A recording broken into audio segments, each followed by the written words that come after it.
séance et je demande à ceux qui le souhaitent de me suivre. Je ne peux pas mieux en ajouter. Je ne peux pas mieux en ajouter.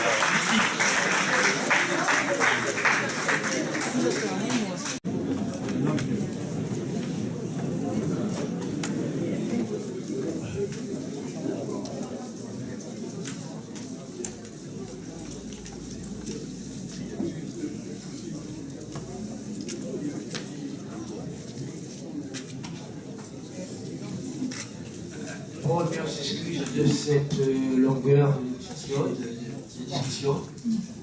Voilà, alors, on va aborder le troisième tour. Alors, je demande qui est candidat.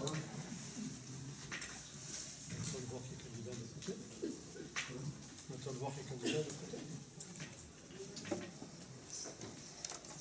Vous n'avez pas fait le choix encore. Et on attend de savoir qui est candidat.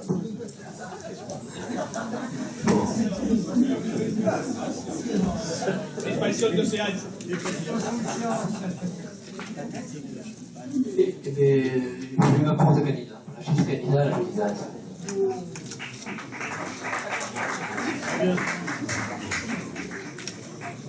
Bien, Monsieur le Président, avec votre autorisation, je voudrais dire quelques mots.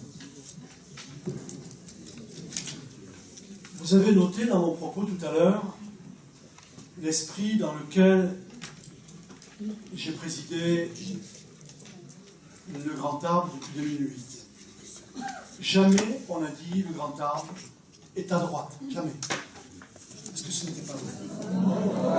Non. Bon, de toute façon, aujourd'hui, on constate que les manœuvres qui ont mis plus d'une heure pour aboutir ou accoucher dans des conditions difficiles sont des manœuvres purement politiciennes qui n'ont qu'un objectif, c'est de faire en sorte que la politique s'installe désormais au Grand Arbre. Et c'est, je pense, une mauvaise chose pour le service de l'agglomération. C'est une mauvaise chose. Moi, je ne conçois pas les choses comme ça. J'espère que les personnes qui m'écoutent, parce que je maintiens ma candidature, j'espère que parmi les personnes qui m'écoutent,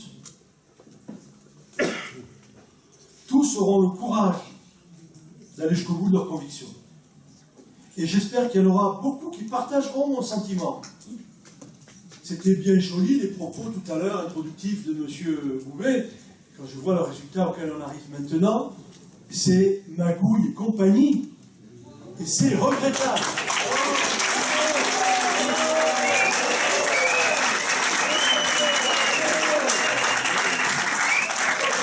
Donc, je préfère, Monsieur le Président, perdre dans la dignité que d'être élu dans l'indignité.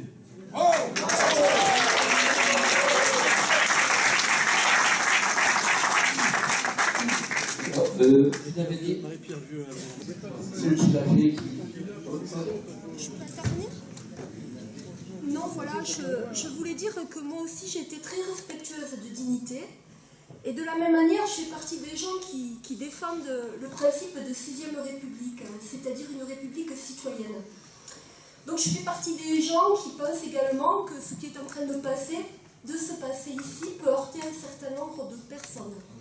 Ceci dit, je voudrais quand même rappeler quelque chose de fondamental qui a été rappelé tout à l'heure par Yannick Boubet en introduction. C'est qu'au second tour des municipales dans cette agglomération, dont je fais partie en tant que conseillère municipale d'opposition, une majorité des électeurs se sont portés vers des maires et vers des conseillers municipaux de gauche. Il n'en va pas de sectarisme, il n'en va pas de politique politicienne, mais il en va de projets. Et ces projets municipaux, ils ont envie qu'ils soient suivis de projets au niveau de l'agglomération.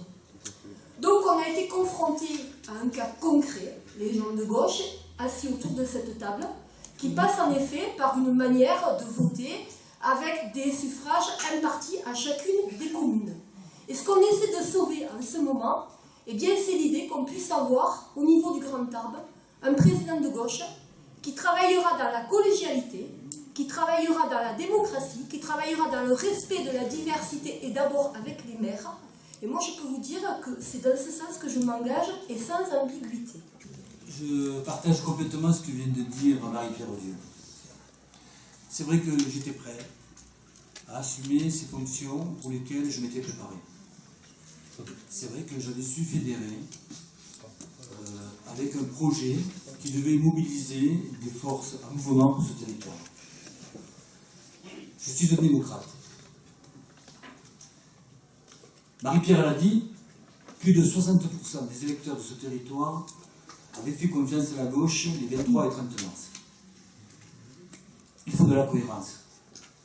Ma personne importe peu. Charles a bâti ce projet également. Ce projet, c'est le fruit d'un collectif. Chez nous, il n'y a pas eu de magouille. On a retrouvé toutes les voix de gauche et celles de Pierre Lagonel. Nous sommes propres. Nous sommes propres. Charles Abbas. J'ai dit, monsieur le maire, quand vous avez parlé, je vous ai laissé parler, j'ai fait aucun commentaire. Merci de me respecter. J'ai dit les voix de gauche plus celles de Pierre Lagonel. Vous êtes vraiment intolérant, monsieur le maire.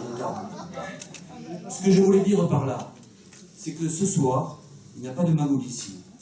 Il y a des élus de gauche qui se mobilisent pour que la vérité reste aux électeurs, qui ne soit pas volée par le message qu'ils avaient envoyé. Nous faisons entièrement confiance à Charles Abbas, maire d'Orlex, pour gérer au mieux les intérêts du patrimoine. En tout cas, notre équipe, celle que nous avons constituée, sera à côté de lui. Voilà, moi, en ce qui me concerne, bien sûr, je ne suis pas sectaire de la politique depuis 50 ans, non, oui, depuis 50 ans, je fais la politique. Et alors, je suis attaché à faire la politique parce que la politique, c'est le meilleur outil pour améliorer le sort des gens. C'est un don de soi que je fais. Bon, le matin, j'ai mes limites, peut-être, mais j'ai mes compétences aussi. Je me donnerai tout, c'est un don de soi, je me tourne dans la commune d'Orlex, mais c'est le donner mon enfant. Surtout que je vais travailler collégialement, je vais partager les décisions. Voilà, j'ai une équipe derrière moi et je compte sur ça. Je fais, ce sera une direction collégiale. Tu n'es pas élu encore, hein? Oui, mais je suis d'accord, je ne suis pas élu, mais c'est dans mon programme. Et donc, nous devons le programme le programme. On va appliquer le programme que nous avons mis en place depuis quelques mois. Voilà. Mais maintenant, alors, je pense que si tout le monde s'est exprimé, on va passer à un nouveau vote, à un premier tour de vote. Voici le résultat du vote. Nombre de bulletins trouvés dans l'urne, 51. Nombre de bulletins blancs, 1. Nombre de suffrages exprimés, 50. Majorité absolue, 26. On a obtenu Gérard Trémège, 25 suffrages. Charles Abbas, 25 suffrages.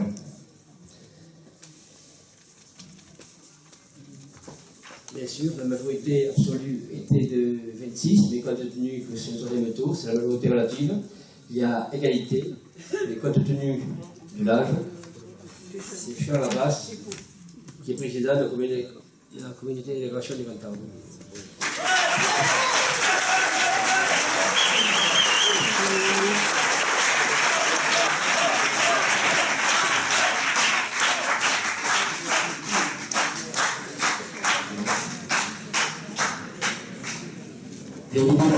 Bien évidemment, c'est les hasards de la vie, mais j'assume la fonction, c'est un don de soi, je m'appliquerai à faire pour le mieux, et je sais compter sur une équipe solidaire, loyale, et fraternelle. Bon, on a bâti le projet, c'est le projet qui a été bâti collégialement, qui sera appliqué. Voilà, maintenant je pense qu'il faut procéder. Je demande la parole, mais quand même. Bon, mais voilà, je laisse la parole à M. Gérard Trémège. Monsieur le Président, je vous félicite pour votre élection,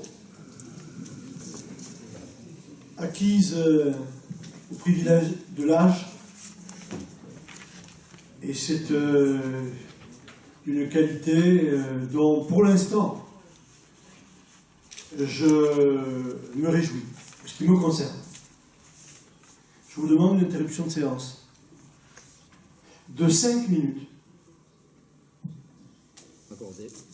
Accordé. Merci.